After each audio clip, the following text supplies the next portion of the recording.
Okay, once again welcome all of you. तो पहले हमने कंजंक्शन कंप्लीट कर लिया। कंजंक्शन कनेक्टिव में हम एंड वर्ड यूज करते हैं, पी एंड क्यू। और इसका ट्रूथ टेबल ऐसा है, जहाँ पे दोनों ट्रू है तो तभी ट्रू आएगा, नहीं तो बचे हुए केस में कंजंक्शन जो है पी एंड क्यू जो है वो फॉल्स ही आएगा। समझा? अभी यहाँ पे अगर देखा जाए तो पहला स्टेटमेंट जो है 3+7 = 10, ये ट्रू है क्योंकि ये 3+7 10 आता है, तो इसका ट्रूथ वैल्यू टी है। ये भी 9 7 63 ये टी है, तो इसीलिए पी एंड क्यू जो है, I am sorry, P and Q जो है ये भी क्या आएगा, ट्रू आएगा, क्योंकि यही हमने बोला था ट्रूथ टेबल में। तो इसका भी ट्रूथ वैल्यू जो है ये ट्रू आता है। समझा ना सब लोगों को? अगर ये दोनों स्टेटमेंट ट्रू है तभी ये ट्रू आएगा, नहीं तो दोनों में से कोई भी एक फॉल्स हो या दोनों फॉल्स हो तो हमेशा फॉल्स ही आने वाला है। ओके, तो पी एंड क्यू यहाँ पे ट्रू आएगा। ऑलराइट, तो ऐसे अगला डिस्कस करेंगे सेकंड कनेक्टिव। तो नंबर 2, इसको बोला जाता है डिसजंक्शन। पहला था कंजंक्शन, दूसरा है डिसजंक्शन। यहाँ पे हम वर्ड यूज करते हैं और, कनेक्टिव यूज करते हैं और इसको बोलते हैं ऐसा वी। वी मतलब है और है। ठीक है, समझा सब लोगों को? तो इसमें पहला है डेफिनेशन। तो डेफिनेशन में हम क्या बोलेंगे कि दो स्टेटमेंट के बीच में और लगेगा। जैसे पहला स्टेटमेंट पी और दूसरा स्टेटमेंट क्यू, तो पी और क्यू ऐसे आएगा। बाद में इसका सिंबल, तो अभी अभी हमने देखा ऊपर, इसका सिंबल है पी और क्यू, वी जैसा सिंबल है। ओके, तीसरा इसको पढ़ते कैसे है, इसको पढ़ेंगे हम पी और क्यू, ऐसा पढ़ो या तो ऐसा पढ़ो, पी डिसजंक्शन क्यू। ओके, और इसका आखिरी में देखना है ट्रुथ टेबल। तो अभी इसका ट्रुथ टेबल क्या आएगा, तो फिर से हम टेबल बनाएंगे। तो टेबल बनाते वक्त आपको अभी दो स्टेटमेंट लेने हैं पी क्यू, और बाद में पी और क्यू का ट्रुथ वैल्यू हमें बताना है। तो इसके 4 केसेस आते हैं, आपको पता ही है। अभी शॉर्टकट देखो क्या करने का, पी के नीचे 2 बार टी और 2 बार एफ लिखने का, एक लाइन पे। और क्यू क्यू में हम लेंगे एक बार टी एक बार एफ, एक बार टी एक बार एफ। तो ये चारों के चारों कॉम्बिनेशन उसमें कवर हो गए, T T F F, T F T F. समझा? और अभी देखो चारों कॉम्बिनेशन कौन से कवर हो गए, दोनों ट्रू, पहला ट्रू दूसरा फॉल्स, पहला फॉल्स दूसरा ट्रू, या तो दोनों फॉल्स। ये सारे के सारे ऑल पॉसिबल कॉम्बिनेशन हमारे कवर हो गए। अभी पी और क्यू के केस में हमें याद रखना है यहाँ पे कि जब दोनों फॉल्स रहते हैं तभी ये फॉल्स रहेगा। ओके, उसमें से एक भी ट्रू है तो ये हमेशा ट्रू आएगा। समझा सब लोगों को? कंजंक्शन का उल्टा है ये, यहाँ पे दोनों फॉल्स है तभी ये फॉल्स आता है, और बचे हुए तीनों केस में ये ट्रू आएगा। तो इसको अच्छे से ऐसा एक टेबल बनाओ। आपको तो नोटबुक में सारे लाइन्स ही हैं, तो ऐसे सारे लाइन्स लिखो। जब दोनों ट्रू आएंगे तभी ये, सॉरी, दोनों फॉल्स आएंगे तभी ये फॉल्स आता है, और बचे हुए तीनों केस में डिसजंक्शन जो है वो हमेशा ट्रू रहेगा। Is this clear to everyone? सबको समझ में आया? तो यही दिया है हमारे बुक में भी, देखो, डिसजंक्शन। डिसजंक्शन मतलब if two statements are combined by using logical connective or, then it is called as disjunction। मतलब P और Q दो स्टेटमेंट है, then P और Q is called as disjunction। इसको डिनोट करते हैं हम P और Q से, ये सिंबल है, और इसको पढ़ते हैं P और Q, या तो P डिसजंक्शन Q ऐसा पढ़ते हैं। और इसका ट्रुथ टेबल देखो, यहाँ पे T T F F T F T F, और ये दोनों टी है तब टी है, टी एफ के लिए टी है, एफ टी के लिए टी है, दोनों एफ है तब फॉल्स है। समझा? तो यही लिखा है इन्होंने डिसजंक्शन P और Q is false if and only both P and Q are false. तो दोनों जब स्टेटमेंट फॉल्स रहेंगे तभी P और Q फॉल्स आएगा। Is it clear?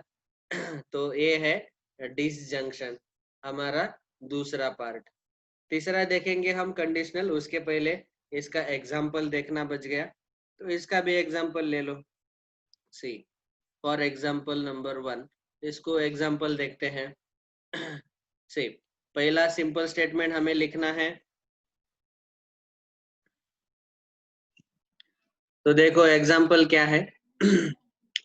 हम एग्जाम्पल लिखेंगे, नीचे एग्जाम्पल करके लिखो। यहाँ पे लिखो पहला स्टेटमेंट हम लिखेंगे, मैथमेटिकली लिख रहा हूं मैं। 25 is greater than 28 or 17 is less than 5। समझो पहला स्टेटमेंट है P, उसको हमने लिखा 25 ग्रेटर देन 28, और दूसरा स्टेटमेंट है Q, वो है 17 लेस देन 5। इसका ट्रूथ वैल्यू क्या आएगा बेटा? 25 ग्रेटर देन 28, ये क्या है? फॉल्स है, क्योंकि 25 तो स्मॉलर है, यहाँ ग्रेटर लिखा। ये भी फॉल्स आएगा क्योंकि 17 ग्रेटर है। अभी दोनों फॉल्स है, तो इन दोनों का कंबाइन जो है P और Q, ये भी क्या आएगा? फॉल्स आएगा, क्योंकि यही हमने देखा है, दोनों फॉल्स है तो फॉल्स आ जाता है, अदरवाइज वो ट्रू आएगा। समझा सब लोगों को? तो ये है, और बीच में और वर्ड यूज किया, इसीलिए ये और का सिंबल हमने बीच में लिखा, और ये ट्रूथ वैल्यू सबके। ओके, तो ऐसे एग्जाम्पल लिखो। अगला हेडिंग अभी, तो अगला कौन सा है? कंडीशन, कंडीशनल और इम्प्लीकेशन। कंडीशनल नंबर 3, कंडीशनल, और इसका दूसरा नाम है इम्प्लीकेशन। अभी इम्प्लीकेशन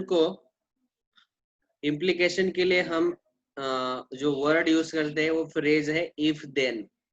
इफ देन यूज करते हैं, और इसका सिंबल है ऐसा एरो वाला। एक एरो यूज करो या तो इसको ऐसा एरो यूज करो, दोनों इसी के सिंबल है। ठीक है, तो ये है हमारा अगला logical connective conditional if then. ठीक है, तो इसमें सबसे पहला है डेफिनेशन। तो डेफिनेशन में क्या आएगा बेटा? हमारे सिंपल स्टेटमेंट दो है P एंड Q, तो हम लिखेंगे इफ P देन Q, ऐसा लिखेंगे। तो इफ में पहला सेंटेंस स्टेटमेंट आएगा इफ के बाद, और देन के बाद दूसरा स्टेटमेंट आएगा। P मतलब पहला स्टेटमेंट, Q मतलब दूसरा स्टेटमेंट। और इसका सिंबल क्या है? सिंबल है P सिंगल इम्प्लीकेशन Q, और इसी को हम ऐसे भी डिनोट कर सकते हैं, इसका सिंबल ऐसा भी है P इम्प्लाइज Q। ठीक है, अभी इसको पढ़ते कैसे हैं, कैसे पढ़ेंगे? This is read as. पढ़ना कैसे है इसको? इसको पढ़ते वक्त बहुत सारे वर्ड्स यूज कर सकते हैं, लेकिन जनरली बहुत आसान वर्ड है ये, P इम्प्लाइज Q। बस ऐसा पढ़ो, ये बहुत ही आसान है। इसके अलावा बहुत बार यूज करते हैं इफ P देन Q, जो हमने लिखा है इसका डेफिनेशन वही वैसा भी पढ़ सकते हैं। If P then Q, P implies Q, ऐसे लिखा हमने।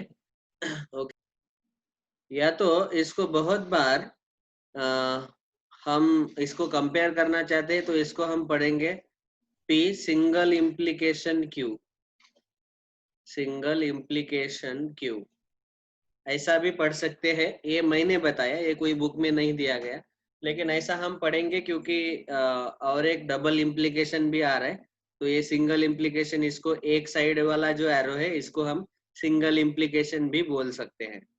ठीक है, तो बस इसको P इम्प्लाइज Q ऐसा बोल दो, या P सिंगल इम्प्लीकेशन Q ऐसा बोलो। जनरली मैं यही यूज करूंगा, तो आप याद रखना P सिंगल इम्प्लीकेशन Q मतलब P इम्प्लाइज Q है, इफ P देन Q है।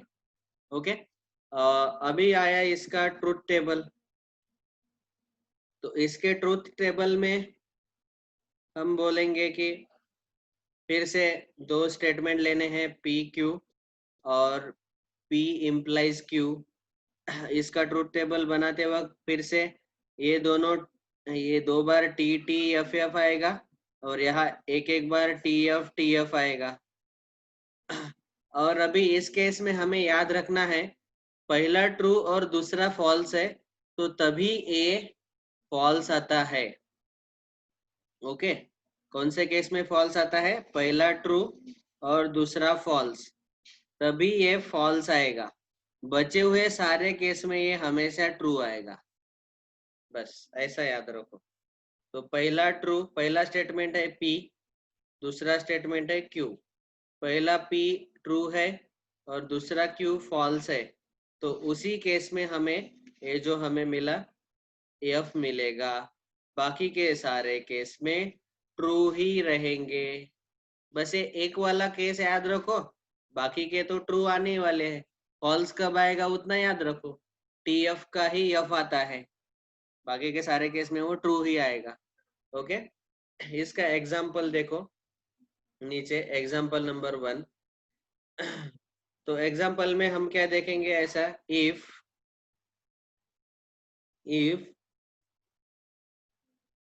It is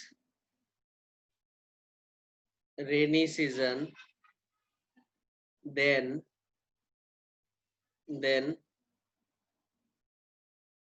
it will rain today। तो इसका मतलब क्या है? अगर हम इसको हिंदी में बोला जाए तो, अगर ये बारिश का मौसम है तो आज बारिश होगा, ऐसा इसका मतलब है। अगर मगर अगर मगर, तो if it is rainy season, अगर बारिश का सीजन है, then it will rain today, तो ऐसा बोला गया। तो सबसे पहला जो सिंपल स्टेटमेंट है इसमें से हम पी लेंगे, it is rainy season, it is rainy season, ठीक है। और दूसरा स्टेटमेंट क्यू लेंगे, it will rain today, it will rain today. ये दो स्टेटमेंट लिए और ये दोनों इफ देन से कंबाइन किए हैं, तो इसीलिए इनका सिंबॉलिक रिप्रेजेंटेशन आएगा P इम्प्लाइज Q। तो अभी डिपेंड करेगा, अगर रेनी सीजन चल रहा है क्या अभी, तो अभी मैं जो पढ़ा रहा हूँ अभी तो रेनी सीजन चल रहा है, इसलिए ये ट्रू आएगा। तो इसीलिए रेन आएगा कि नहीं, so it will rain today, तो ये भी ट्रू आएगा। तो P इम्प्लाइज Q, इसका भी ट्रूथ वैल्यू T आएगा। समझा सब लोगों को? तो ऐसा हम बोल सकते हैं। अभी देखो, ट्रूथ वैल्यू अगर फिक्स नहीं बता सकते तो वो स्टेटमेंट ही नहीं होगा, तो वो याद रखना। ये मैंने खाली एग्जांपल दिया कि ऐसा इस फॉर्मेट में वो देखेगा, if P then Q। P मतलब पहला स्टेटमेंट, Q मतलब दूसरा स्टेटमेंट। ट्रूथ वैल्यू जरूरी नहीं है, तो ट्रूथ वैल्यू जो है वो एग्जैक्ट फिक्स आना चाहिए, ट्रू या फॉल्स। ओके, इस केस में दोनों ट्रू है, तो इसीलिए हमने P इम्प्लाइज Q को भी ट्रू लिया। दोनों ट्रू है तो ट्रू आता है। एक ट्रू और एक फॉल्स है तो फिर हम बोलेंगे हाँ। अच्छा, समझो आज रेन नहीं आ रहा है तो हम बोलेंगे इसको F, और अगर ये F लिया गया तो A भी F आएगा। समझ में आया ना? तो ये याद रखने का चीज है, TF F आएगा। ओके, अगला नंबर 4।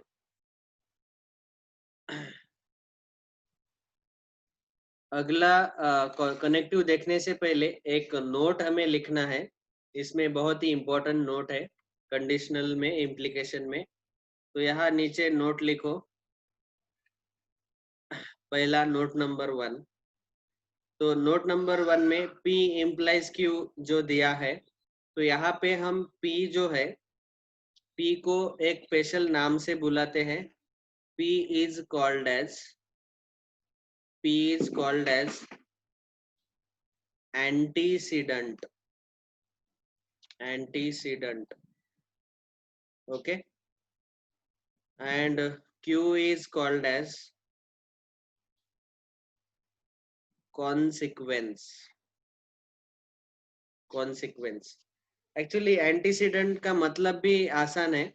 एंटीसीडेंट मतलब अगर ये है तो कॉन्सिक्वेंस मतलब परिणाम, उसका परिणाम ये होगा।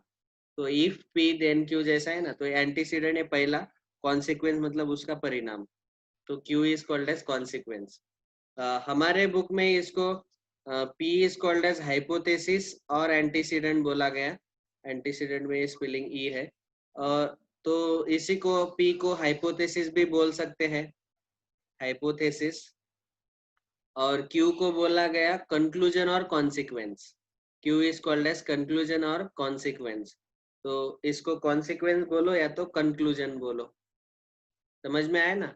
ये हाइपोथेसिस है, इससे ये कंक्लूड हो गया, इफ पी देन क्यू, ऐसे। तो इसका नाम याद रखना, पी को एंटीसीडेंट और हाइपोथेसिस बोल सकते हैं, और यहाँ पे जो दूसरा क्यू है देन के बाद जो आता है, मतलब यहाँ सेंटेंस में इसको अगर लिखेंगे तो ऐसा आएगा, if P then Q. Okay, तो इसमें पी को हम एंटीसीडेंट हाइपोथेसिस बोलेंगे और क्यू को कॉन्सिक्वेंस कंक्लूजन बोलेंगे। नंबर सेकंड, सेकंड नोट है। ये नोट तो मैं लिख के नहीं दूंगा, आप देखो यहाँ पे, देखो ये नोट है, the following are also conditional statement P implies Q. तो यहाँ पे इफ पी देन क्यू के अलावा ये वर्ड अगर यूज होते हैं, P is sufficient for Q, Q is necessary for P, P implies Q, Q follows from P, P only if Q, ये सारे यूज होते हैं, ये पांचों के पांचों, तो ये भी P सिंगल इम्प्लीकेशन Q ही है। तो ये नोट 2 में लिखना है। तो सेकंड नोट में लिखो, P implies Q जो है, इसके ये 5 मतलब हो सकते हैं, पहला, दूसरा, तीसरा, चौथा, पांचवा। तो ये पांचों आप लिख लो, क्या क्या है? P is sufficient for Q, Q is necessary for P, P implies Q, Q follows from P, P only if Q। ठीक है, ये आप खुद लिख लो, मैं नहीं लिखूंगा यहाँ पे, आप नोटबुक में अच्छे से लिख लो। ओके, ताकि आपको याद रहे कि इफ पी देन क्यू के अलावा ये 5 भी आ सकते हैं। तो हम कंक्लूड करेंगे वो इम्प्लीकेशन ही है, सिंगल इम्प्लीकेशन ही है। ऑल राइट, अभी हम आगे बढ़ेंगे, अगला डबल इम्प्लीकेशन। तो अगला हमारा फोर्थ कनेक्टिव है, बाय कंडीशनल और डबल इम्प्लीकेशन। तो ए वाला हेडिंग दे दो अगला। हाँ, आप क्या कर सकते हैं, अगर ये लिखना बच गया तो आप वीडियो पॉज करके खुद लिख लो, ठीक है? Okay, number 4, bye conditional. Bye conditional, पहला था कंडीशनल, अभी बाय कंडीशनल। बाय मतलब डबल, तो डबल इम्प्लीकेशन। डबल इम्प्लीकेशन के केस में क्या होता है, ये वाला वर्ड जनरली यूज होता है, ये फ्रेज यूज होता है, इफ एंड ओनली इफ, ये यूज होता है, ठीक है? और इसका सिंबल जो है ऐसा है, पी डबल एरो क्यू, ये 2 एरो आते हैं, या तो इसको ऐसा भी लिख सकते हैं, पी डबल इम्प्लीकेशन क्यू, या ऐसा भी एरो यूज हो जाता है। समझा सब लोगों को? तो बस यही लिखना है। तो सबसे पहला पॉइंट है हमारा डेफिनेशन। तो डेफिनेशन में क्या लिखेंगे, P if and only if Q, ऐसा अगर आता है तो ये है डेफिनेशन। पी मतलब पहला स्टेटमेंट लिखो, बीच में इफ एंड ओनली इफ लिखो, और क्यू मतलब दूसरा स्टेटमेंट लिखो। इसको इफ एंड ओनली इफ लिखना बहुत लेंदी हो जाता है, तो इसीलिए हम शॉर्टकट में इसको आई डबल एफ लिखते हैं, P if and only if Q. ठीक है, इफ एंड ओनली इफ को शॉर्टकट में आई डबल एफ भी लिख सकते हैं।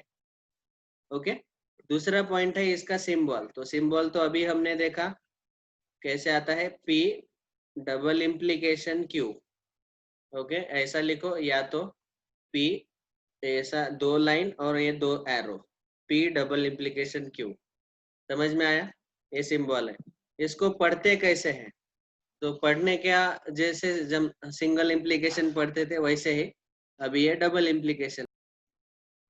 सो read as, it is read as, इसको पढ़ते कैसे हैं, पी बाय कंडीशनल, जो हेडिंग है ना हमारा वही बीच में लिखना है, biconditional P biconditional Q, ऐसे पढ़ो। ये पसंद नहीं आया तो फिर ऐसे पढ़ो P if and only if Q, if and only if Q, ऐसे पढ़ो। ये भी पसंद नहीं आया तो ऐसे पढ़ो P डबल इम्प्लीकेशन Q। ये सब तरीके हैं इसको पढ़ने के। ओके, ऐसे हम इसको पढ़ सकते हैं P double implication Q। Generally मैं यही बोलूंगा P डबल इम्प्लीकेशन Q, क्योंकि सिंगल इम्प्लीकेशन और डबल इम्प्लीकेशन में जैसे हमने बोला तो यहाँ डबल एरो है, इसलिए डबल इम्प्लीकेशन Q ऐसा ही पढ़ेंगे। चौथा पॉइंट रहता है हमारा ट्रूथ टेबल। तो यहाँ पे ट्रूथ टेबल जो है, ट्रूथ टेबल में हम लेते हैं दो स्टेटमेंट P Q और यहाँ P double implication Q। Okay, ये डबल एरो आया तो यहाँ है T T F F और यहाँ आता है T F T F। समझा सब लोगों को? अभी डबल इम्प्लीकेशन के केस में बहुत आसान है, याद रखना, अच्छे से ध्यान देके सुनो। देखो, अगर दोनों ट्रू है, दोनों ट्रू है या दोनों फॉल्स है, तो उस केस में हमेशा, जब दोनों ट्रू या दोनों फॉल्स है, उस केस में हमेशा ए ट्रू रहता है। ओके, और दोनों इनपुट अलग अलग है, एक ट्रू है एक फॉल्स है तो ये फॉल्स आएगा, एक फॉल्स एक ट्रू है तो ये फॉल्स आएगा। तो याद रखो, दोनों सेम है, ट्रू ट्रू है या फॉल्स फॉल्स है तो टी आएगा। समझ में आया? अभी याद कैसे रखना है? दोनों सेम है टी टी तो टी आएगा, एफ एफ है तो टी आएगा, अलग अलग है दोनों तो फॉल्स आएगा। समझा टेबल अभी इसका? तो ये है डबल इम्प्लीकेशन का टेबल। इसको आप अच्छे से टेबल के फॉर्म में लिख लो, मैं बस इतना ही कर देता हूँ, वैसे कॉलम बना लेना। ओके, बाद में इसका एग्जाम्पल लेते हैं। समझो एग्जाम्पल नंबर 1, जैसे एक एग्जाम्पल लेते हैं 3 + 8 greater than equal to 12 if and only if अगला स्टेटमेंट लिख रहा हूं मैं, 5 × 4 लेस देन इक्वल टू 25, ऐसा है। तो यहाँ पे देखो, पहला स्टेटमेंट जो है P, हम सिंपल स्टेटमेंट ये लिख सकते हैं 3 + 8 ग्रेटर देन इक्वल टू 12। दूसरा वाला स्टेटमेंट Q आएगा 5 × 4 लेस देन इक्वल टू 25। अभी इसका ट्रूथ वैल्यू बताओ।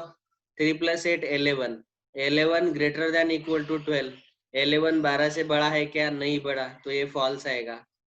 अभी 5 × 4 20 लेस देन इक्वल टू 25, 20 25 से लेस देन है तो ये ट्रू आएगा। ठीक है, अभी ये फॉल्स है, ये ट्रू है, तो P डबल इम्प्लीकेशन Q जो हमने ये पूरा स्टेटमेंट लिखा, इसका ट्रूथ वैल्यू क्या आएगा बेटा? अगर अलग अलग आते हैं तो फॉल्स आएगा, तो इसीलिए ये भी फॉल्स आएगा। समझा? दोनों अगर सेम रहते तो ट्रू ट्रू आ जाता।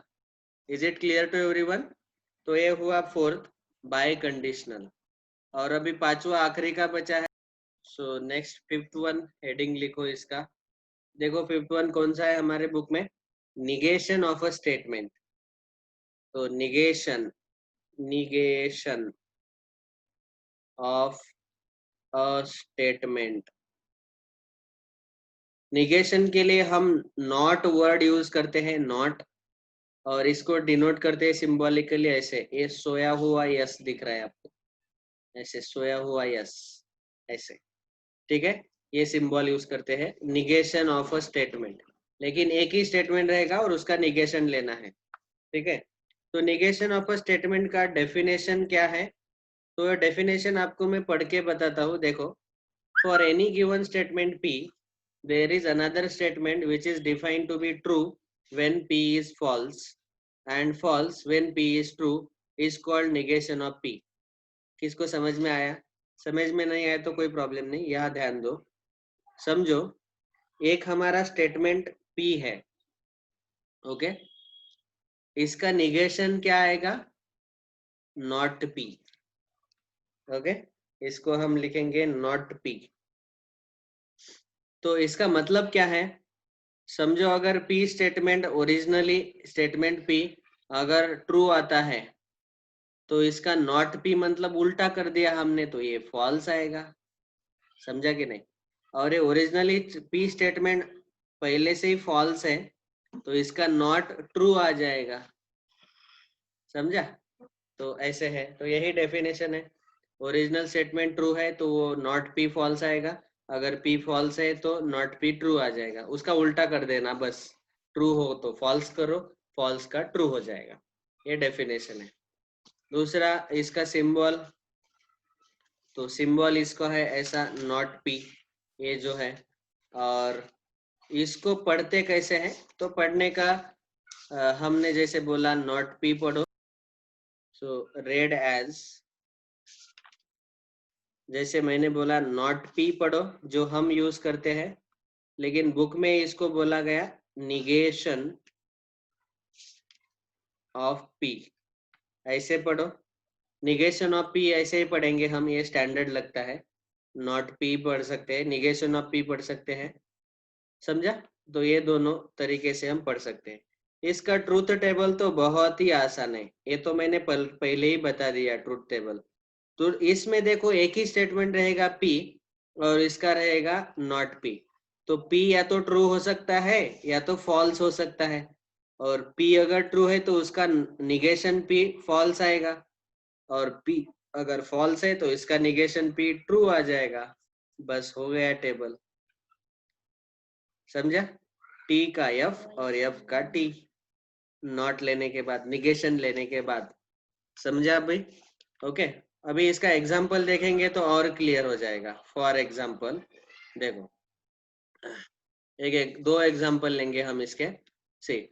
एक एग्जाम्पल ऐसा लेंगे, स्टेटमेंट पी दिया हुआ है हमें, जैसे पहले लिखा था हमने 3 + 8 > 12। ये देखो ट्रू है या फॉल्स है? ये फॉल्स है। क्यों? क्योंकि 3 + 8 11 आता है, 11 > 12 फॉल्स है, 11 तो 12 से बड़ा नहीं हो सकता, तो ये फॉल्स है। तो इसका नॉट पी क्या आएगा? 3 + 8 > के अलावा हम लिखेंगे <12। तो ये इसका ट्रूथ वैल्यू ट्रू आएगा, समझा? उसका उल्टा करो, ग्रेटर देन को लेस देन कर दिया, इक्वल टू लिखने का जरूरत नहीं। ओके, ऐसे ही एक स्टेटमेंट है पी, इसको लिखा 5 × 4 < 25। तो 5 4 = 20, 20 < 25 करेक्ट है, तो ये ट्रू आएगा, इसका ट्रूथ वैल्यू ट्रू आएगा। लेकिन नॉट पी लिया तो 5 × 4 > 25 आएगा, < का अपोजिट ग्रेटर देन आएगा, तो ये तो फॉल्स हो जाएगा, समझा? तो ऐसे अगर गिवन स्टेटमेंट फॉल्स है तो उसका निगेशन ऑफ पी ट्रू आ जाएगा, और गिवन स्टेटमेंट पी ट्रू है तो उसका निगेशन फॉल्स आ जाएगा। बस क्लियर हो गया? तो ये है हमारे 5 लॉजिकल कनेक्टिव। इसके ऊपर क्वेश्चंस जो है एक्सरसाइज में, वो हम अभी डिस्कस करेंगे नेक्स्ट पार्ट में। Thank you very much.